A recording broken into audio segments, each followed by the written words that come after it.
Hello everyone, welcome to my YouTube channel. I wish all of my viewers and subscribers a very happy New Year 2026. This year is going to be great for everybody. If you are new to my channel, I am Dr. Sankari Kasi and I am a family medicine based physician in California.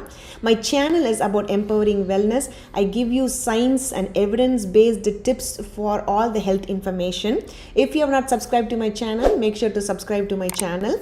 And today in this video, I'm going to talk about how can we uplift or improve our physical as well as our emotional well-being, and we can get into this new year with great wishes as well as resolutions. Let's get into the video. Next important physical well-being is the exercises. So there are two types. Either you could do low impact exercises or you can do the high impact exercises. So low impact exercises is the walking, but make sure that you are consistently walking at least 20 to 30 minutes every day after you eat lunch or dinner, because the more you eat and walk after your any type of meal, it will help you not only to reverse your diabetes, it also helps you with the weight loss as well as lower your cholesterol. So the more you are active, the more it will be helpful for you. The other ones are the high impact exercises like swimming, walking, that is fast paced walking, or jogging as well as your hiking. So those are some of the high impact exercises. And for women who are especially in the perimenopause as well as the menopause, I recommend you to do the high impact exercises or cardio or aerobic exercises at least 2 times per week, along with some weight bearing exercises. Either you could buy those vests, which is like maybe a pound or 1 to 3 pounds. You can use that vest and then you just do your walking or high impact exercises, or you can carry some weights as well as walk, so that also helpful for your bone health. So staying consistent is not easy. I know some days are more stressful than the other days, and some of them we are not consistent with that. So don't be discouraged with that. What I do is, like for example, like last week, I was sick with my flu and I was on the couch most of the time. And sometimes you feel frustrated. Oh my God, I can't do this. This is not sustainable. So instead of that, like if you have not done your exercises in a week, it's okay. So don't feel bad about it, but then you can always catch up in the next week. So stay positive and then also encourage your own self, and I'll help you to get back to your exercises as much as possible for that. I know we are all human beings. Life is not perfect. We are all busy. Life gets crazy sometimes, but that's okay. If you are not able to do your exercises consistently, but starting the next week, just catch up on your exercises. So the next important component in our physical well-being is the diet. So diet plays a huge important role, and it gets difficult to follow consistently a same as well as a healthy diet. If you are a plant-based eater, make sure to add lots of fiber in your diet, and then also whole grains. Avoid those processed food as well as the white, which is a refined sugar, as well as the white bread. Make sure to add the whole grains in that. And if you are a meat eater, so at least try to stay probably 2 to 3 times per week, like a full vegetarian or a plant-based diet. And the more you are on a plant-based diet with excess amount of fiber or a good amount of fiber in your diet, you will be able to reverse your diabetes, high blood pressure, and you will be able to lose weight. So what I do is, like for example, when I have a bad day, when I come back to work, and then I cook every day, and then when I'm cooking, I'm just kind of overeating because I'm so hungry, so I end up eating more. And also whatever leftover food from my kids, I also try to eat that. So my weak spot is like staying hungry, coming home and cooking makes me to overeat. And especially when I'm emotionally drained or stressful or a difficult or a long day, it makes me eat more. I love my food. So what I do is before, and which I say to myself and also to my patients is, so before leaving to work, that's your weak spot. So make sure to grab a snack, and that make sure you carry that with you. I usually take like a handful of nuts or unsweetened yogurt. I usually take some peeled carrots or cucumbers or any kind of like the fresh fruits or vegetable, or a handful of nuts, because the nuts, which I prefer mostly, because it keeps me less hungry until I reach home and have the energy to do cooking for my own family. So in that time, so make sure like you do not stay hungry, you'll end up eating more. So take some healthy snack in between, and that'll be helpful for you.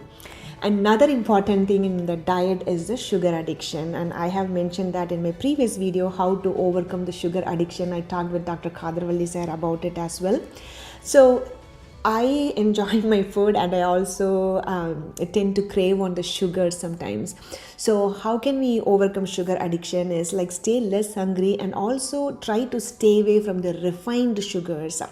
So for example, like a few years ago, I tried to do kind of like cutting down the sugars for a whole 4 weeks. So when I did that, I started to crave more for carbs. So I was eating more carbs. I ended up gaining the weight, and that was not the right thing to do. So what I did was, instead of stopping completely the sugar, change those refined, which is the white sugar, into organic brown sugar. So probably I took away all of the cakes, pastries, fruit juices, anything which has got extra amount of sugar in that. I cut that down. And then even in the coffee or the tea, if I have to drink it, I usually add like an organic brown sugar, maybe 1/4 of a tablespoon, just for the taste of it. And also, if you have to eat some desserts or anything which is sugary things, make sure to add some fiber along with your sugar, so that it is very helpful for you instead of just eating those sugars. So whatever works for you, make sure you stick on that and be more consistent towards that. The other important component is the emotional well-being. As humans, as adults, we go through a lot of pressure as well as the stress at work or home. It's a lot that goes around us.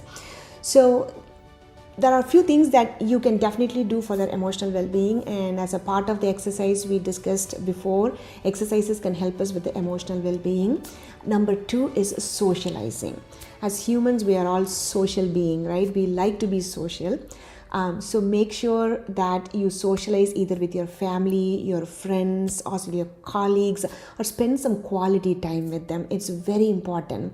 If you have watched the Blue Zones, and they also emphasize much on the socialism, that is, if people socialize, they could also live them longer. The other important thing to remember is, like, sometimes I feel like when we socialize, it becomes more about food, like eating together, and maybe end up eating a lot of food. So make sure that you also eat a healthy diet when you're socializing. Maybe you can go out for a coffee or a tea with your friend, or you can cook together with your family or your friends and also spend some quality time with them. And then the more you socialize yourself, the more you keep happy. It is very important for your physical well-being as well as both for your emotional well-being. So the next important component in emotional well-being is the resilient. So the resilience is your ability to bounce back to normal. For example, like if I had a long day or emotionally draining day, or if I'm being very challenged at work and you're coming home, I usually do cooking makes me more happy, and also walking, or choose any of the hobbies that you like to do that will help you to bounce back to normal. So when I enjoy myself doing cooking, or I go out for a walk and get a fresh breath of air, and then I kind of de-stress myself, and then the next day I go to work, I feel a lot much better. So make sure everybody take some time to de-stress yourself. Pick a hobby, read a book, do some gardening, or go out for a walk, or like maybe cooking or something as a family event, or something like a hobby that you want to do it for yourself. Do that. That'll be very helpful for you to de-stress yourself and improve your resilience nature, which will help you very much for your emotional well-being. So the next important component in the emotional well-being is the gratitude. So gratitude is such an important thing, and I want everybody of you to practice on that. So when I go out and take a fresh breath of air, I thank the world, the earth, the mother nature, and thank the people around me, my family, my friends. I even thank my patients a lot, because when I'm running around, if I had a long day, my patients cheer me up, and that also I am thankful for them as well. I'm thanking for everybody around us. So being thankful and showing the gratitude, it has a positive impact on your body. And I see then some of them, they also do the gratitude journal that they write them every day. So what are some of the first or the 3 positive things that you are thankful for every day? So showing the piece of this gratitude, which will helps you with an emotional well-being. I hope this video is helpful for many of you. We discussed about the positive as well as the physical and emotional well-being to keep ourselves healthy for this new year. And if you have any comments, if you have tried or if you already started on some of the newer resolutions, make sure to place a comment. And thank you for watching. I will see you all in my next video.